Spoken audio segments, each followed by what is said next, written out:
this is Russ. Hey, happy New Year's Eve and a happy New Year for the following day. Yeah, you might have noticed that I've been missing for a while. Yeah, I took a little break and I've moved a bunch of things over now to the new More from Russ channel. And let me invite you to subscribe over there if you haven't already done so.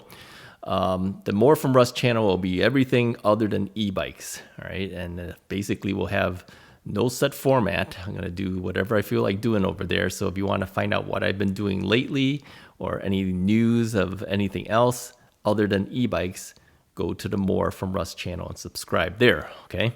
So I made the announcement that the Russ's Right channel will now remain strictly an e-bike channel because that seems like what everybody here wants. So that's what we're going to do, all right? So let's talk about one topic that has come up many times in the past on comments or even emails that people have sent to me asking me about the legalities of the wired e-bike. Now, it's not just wired, okay? It's other e-bikes that go faster than, say, Class 2, all right? So recently, a question came in asking me, what is the legality of the wired cruiser in the state of Illinois? Now, I can't tell you specifically how the law basically states because I'm not a person who writes the law or interprets the law, but I can tell you my feeling on it and how I see the law here in the state of Illinois. Basically, the law in Illinois states that you can ride wherever it's legal to ride an e-bike, Class 2, Class 1 or Class 2, okay? Some places, Class 1 only, but most of them will allow you to do Class 2 as well. So Class 2 specification means that you can ride an e-bike at 20 miles per hour as long as the bike's wattage capacity is 750 watt motor and that the bike is either pedaled or assisted with a throttle. Class 1 would be the same thing but with no throttle, so you'd have to pedal to get to 20 miles per hour with assistance of a motor, okay? So what about the whole Class 3 thing? Well, Class 3 is technically not legal to even ride unless you're in areas that allow 28 miles per hour. That might not even be on the streets, all right, here. So you have to kind of check in your own particular area to find out whether Class 3 is or is not allowed. Now, as you might know, many times when I'm riding an e-bike, I'm typically going between, on average, 18 to 22 miles per hour. I mean, I know myself, I know how my speed typically goes. So technically, I'm 2 miles over the speed limit many, many times, okay? Now, is that legal? If you go by the letter of the law, no, it's not legal, all right? Do many people do it? Absolutely, they do. Do many people with not having a motor on their bike do it? Yes, they can pedal and they can go faster than 20 miles per hour. Now, it's not to say that you can't travel on a bicycle past 20 miles an hour. What they're basically saying is the motor has to stop helping you past 20 miles an hour. And of course, if you have bikes that will do Class 3, when you pedal it, it'll assist you to 28 if you pedal, not if you throttle. However, many of my bikes throttle to 28 miles per hour if I unlock it, all right? So now the question really is, are those bikes legal too? And the answer would be technically, no, they're not, all right? And that's almost every bike I have, all right? Now let's push this one more piece further, all right? Many people know that the wired bike has a motor that's rated at 1500 watts and peaks even higher than that, right? Is that legal? Well, if you go by the letter of the law, no, it's not, right? It's not legal. However, here's how wired gets around that. When you receive your wired cruiser, it is set up for Class 2 operation, all right? So, well, you're going to say, well, okay, so that means the motor stops helping you at 20 miles per hour when you throttle and when you pedal, correct? And the answer is yes. But it's got a 1500 watt motor. Well, here's how this works. Because it only goes to 20 miles per hour throttled or pedaled, there's a meter on the display screen that actually will tell you the wattage being used, or well, I should say the wattage being outputted to the motor, and you'll see on there it varies as the speed goes, and it won't go past 750 watts. All right. So there, if you look at it that way, you could argue the fact that, well, this is 750 watts. We're doing 20 miles an hour, pedaled or throttled. It should be legal, right? Maybe, maybe not. All right. Because if you want to go by the letter of the law, the actual motor itself is actually 1500 watts. So is the wired cruiser legal in the state of Illinois? It's debatable. I will tell you this, if you were to try to argue it in court, you will probably lose, all right? More often than not, you will probably lose, but that would be the argument I would give. I would say, well, I didn't unlock it. I can't go past 750 watts of power. It only does 20 miles per hour either way, throttled or pedaled. How can you give me a ticket for something like that, right? And now, how are you going to prove that? I mean, you can't ride this along with the person giving you the ticket.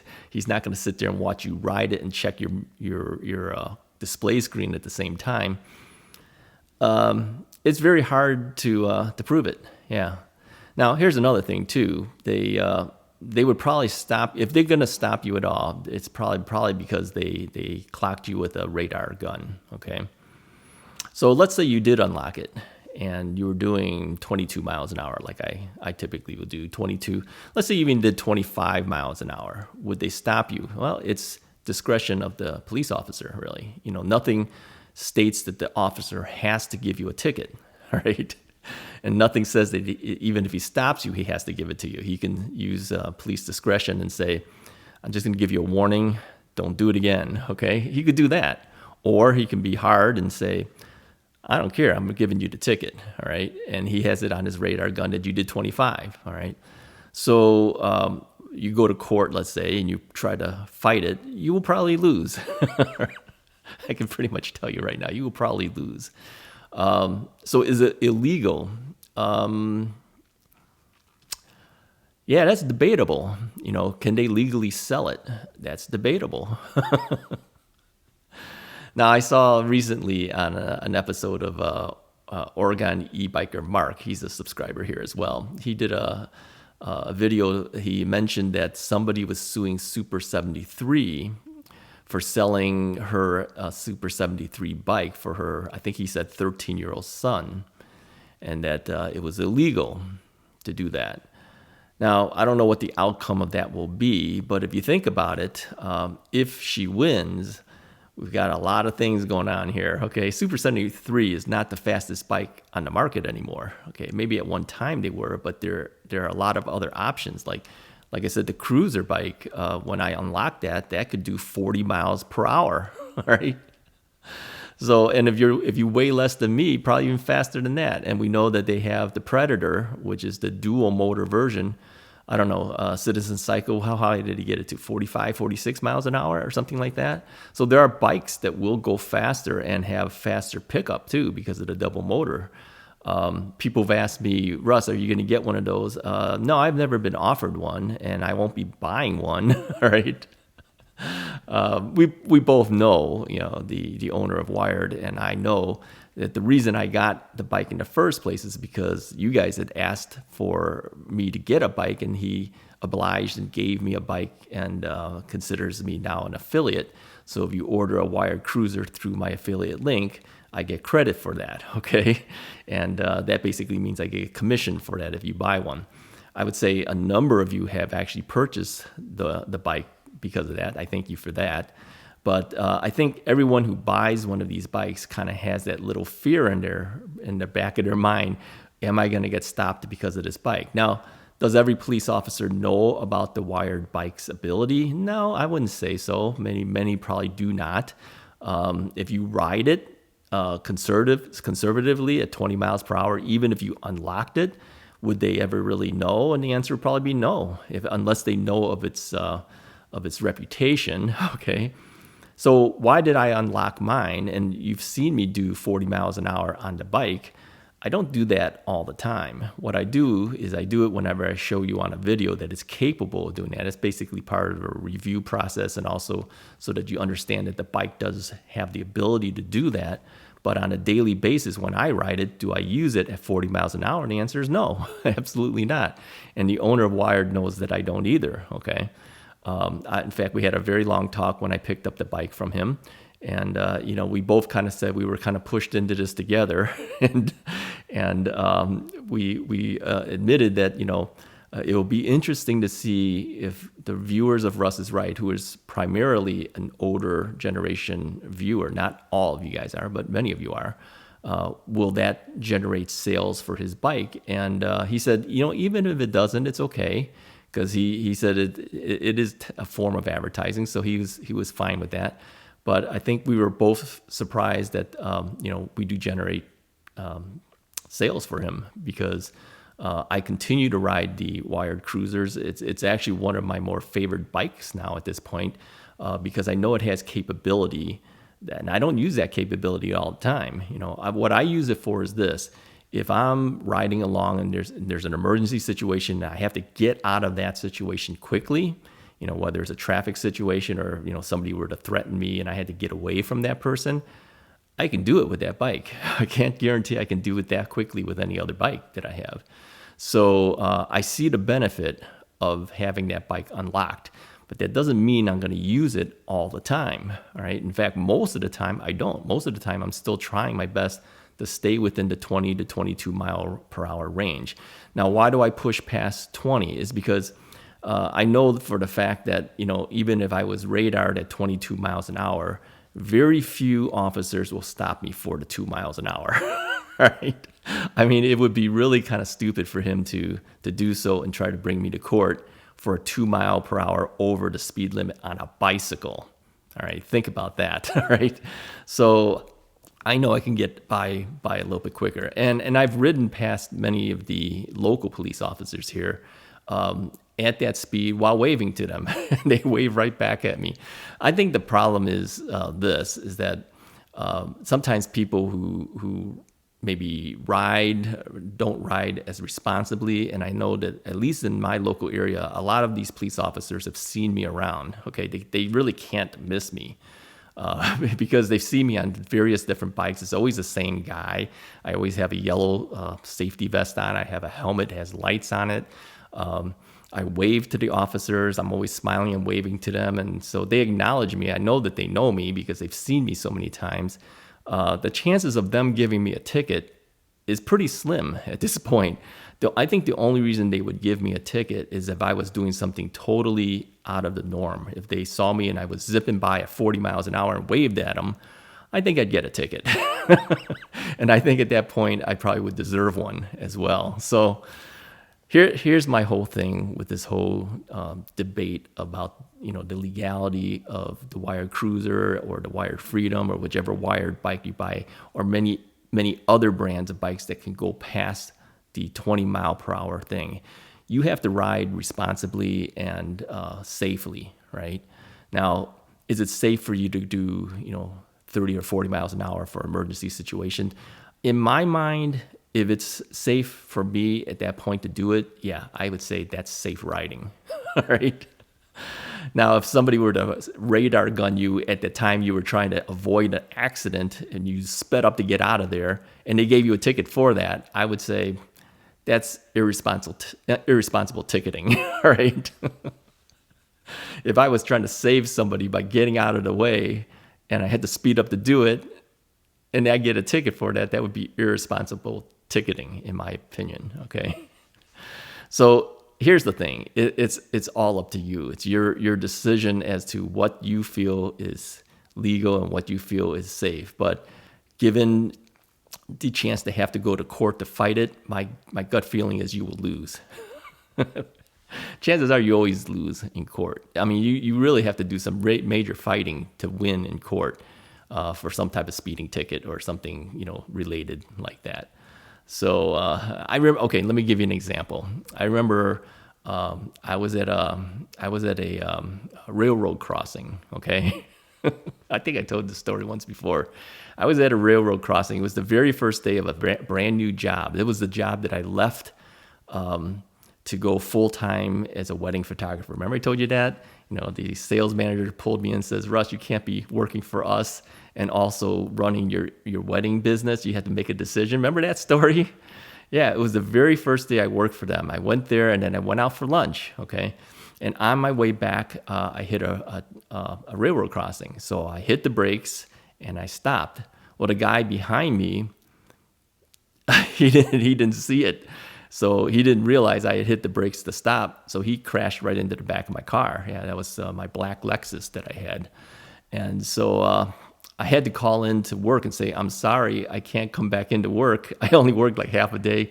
I says, I've been in a car accident. I'm dealing with this whole thing with the car. I can't even drive the car at this point.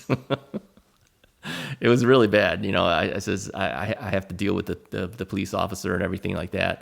So now this guy tried to fight the ticket. He not only did he slam into the back of me, he pushed me into a pickup truck in front of me. So there was damage to me and there was damage to the pickup truck. I have damage in front and back. And of course, damage to the guy who hit us. Well, the guy in the pickup truck didn't have time to go to court, and this guy was trying to fight the ticket because the cop ticketed him.